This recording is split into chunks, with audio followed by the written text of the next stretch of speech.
E aí galera, beleza? André aqui. E o motivo desse vídeo é o seguinte: anteontem eu tava conversando com a minha mãe e tal, daí ela foi e me mostrou um vídeo onde um rapaz afirma que Deus manda que as pessoas comprem bebidas fortes, não sei o que, tal, tal, tal.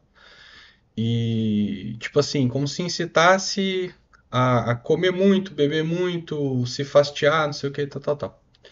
Aí, assim, eu achei esquisito e tal, mas daí ele citou, né? Ele citou Deuteronômio 14:26, né? No caso. E aí, lá é lido o seguinte. Daí ele leu lá na hora que é assim: comprarás ali com esse dinheiro tudo que te aprouver. Bois, ovelhas, vinho, bebidas fermentadas, então cerveja e vinho, tudo que desejares e comerás tudo isso em presença do Senhor teu Deus, alegrando-te com tua família. Ok, de fato, inegável, está escrito, né? Deuteronômio 14:26, isso é falado.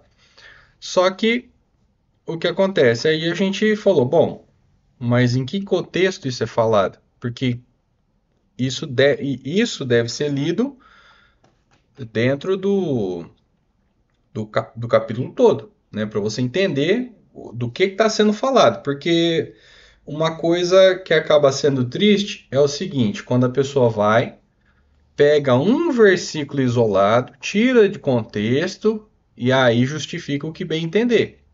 Compreende? Então a gente falou, bom, então vamos ler a coisa toda, né? E ali a gente viu o seguinte: o contexto é o seguinte. Nesse capítulo é falado sobre o dízimo, né? Então, até o versículo 21 do capítulo 14, Deus fala o que que é puro ou impuro, o que que é para comer ou não comer, o que que pode, de que jeito e tal, tal, tal. Ok. Aí no 22 é onde começa a falar sobre o dízimo em si. E lembrando o seguinte, Deuteronômios é o Velho Testamento. Então o que acontece? A gente está falando de uma população bem mais antiga, coisa e tal, com hábitos mais antigos, né? Bem mais aproximadas dos povos mais antigos, né? E das práticas mais antigas ainda, que era uma prática comum em outras religiões também, o banquete sacrificial, né? O que que era isso? Você, por exemplo, sacrificava um animal, não é que você sacrificava ele e aí largava o bicho apodrecendo, não era assim. Você sacrificava ele, aí você consumia as suas carnes junto com Deus.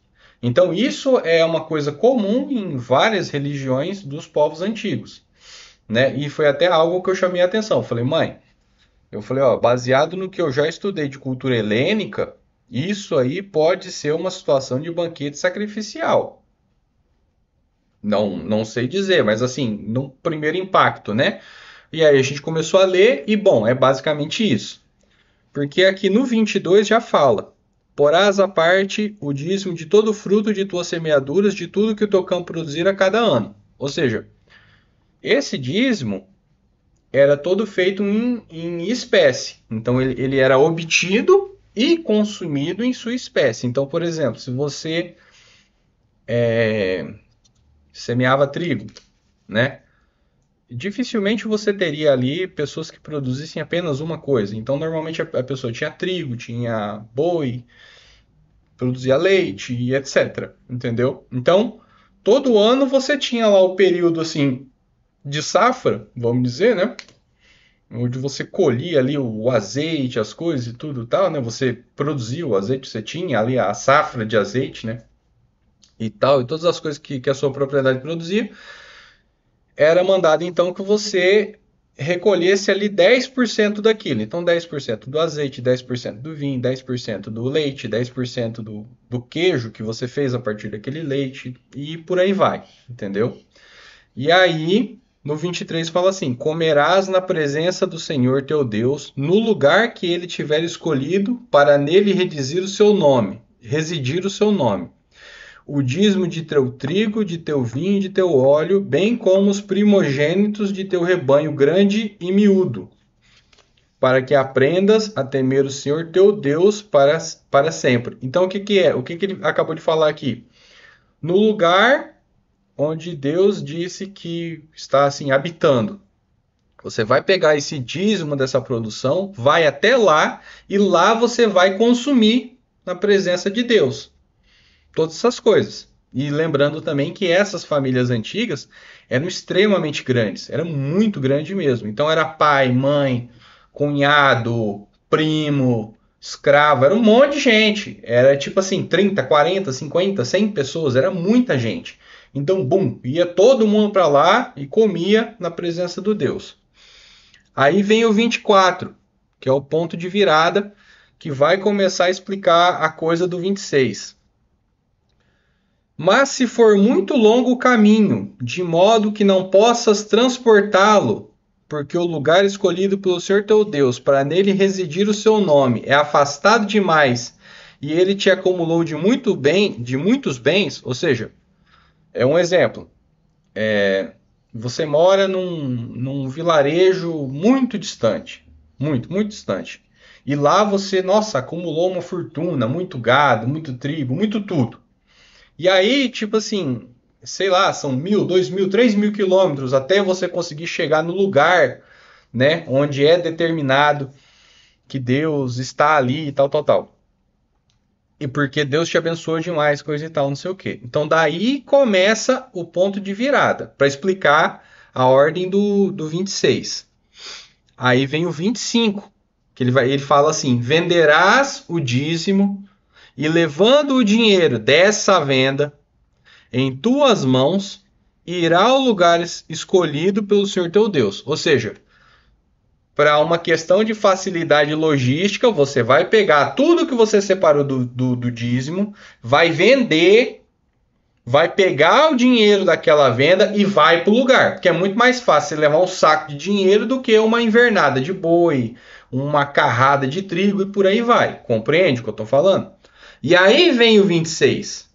Comprarás ali com esse dinheiro tudo que te aprouver: boi, ovelha, vinho, bebida fermentada e ppp. Você está entendendo? Então esse é o contexto. Essa ordem aqui é para que daí você compre essas coisas, para que você realize o ato de consumir o seu dízimo com Deus. É isso. Entendeu? Não é um negócio aleatório de assim, pega teu dinheiro, torra tudo teu salário, com tudo, não passa vontade de nada. Não é por aí. Entendeu? Então isso aqui é uma situação, uma ordem específica, em um contexto específico, né?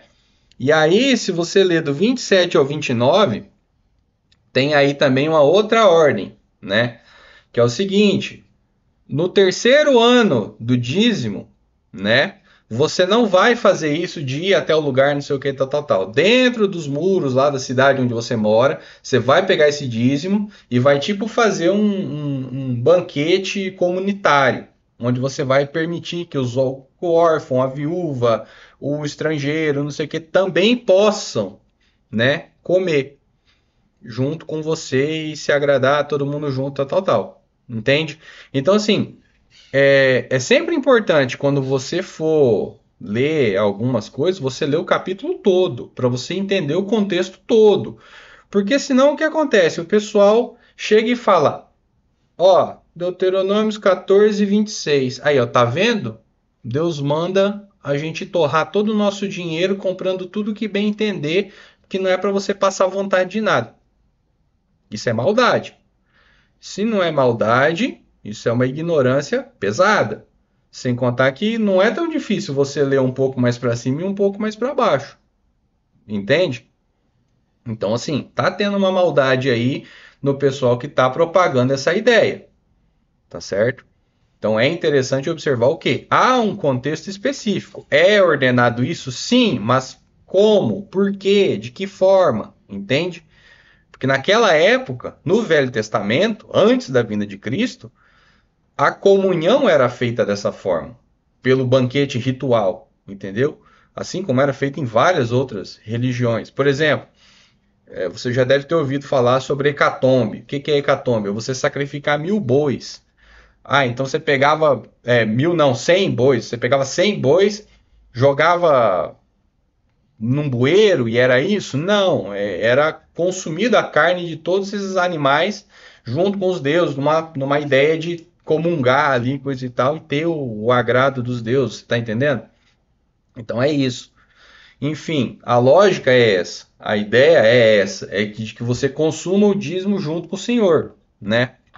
No caso. Então, esse 26 é isso. Você vai, se for muito longe o lugar onde você tem que ir para perfazer esse preceito, não sei o que, tal, tal, tal. Se é muito grande as coisas, a quantidade de coisas que você tem que levar, então você vai vender, vai pegar o dinheiro, vai até lá, lá você vai comprar as coisas para fazer esse banquete. É isso. Não é que no dia a dia você vai, oba-oba, não é por aí. Se alguém insistir em falar isso aí, e depois de você ter visto esse vídeo aí, sei lá, explica pro cara, e se a pessoa insistir, é porque já tá de maldade, entendeu? Mas é isso, queridos. Espero que tenham gostado aí. Se não gostou, lamento, né? Paciência. Mas se gostou, dá o joia, tudo, tal, manda pro pessoal. Porque a ideia aqui é assim, buscar esclarecer as coisas de uma maneira intelectualmente honesta, né? Para afrontar ninguém nem nada, mas assim, a gente não pode deixar de falar o seguinte, que a leitura incompleta, né? Fora de contexto, ela pode levar para caminhos estranhos à fé, né? Heresias. Então é isso, queridos. Fiquem com Deus. Até mais.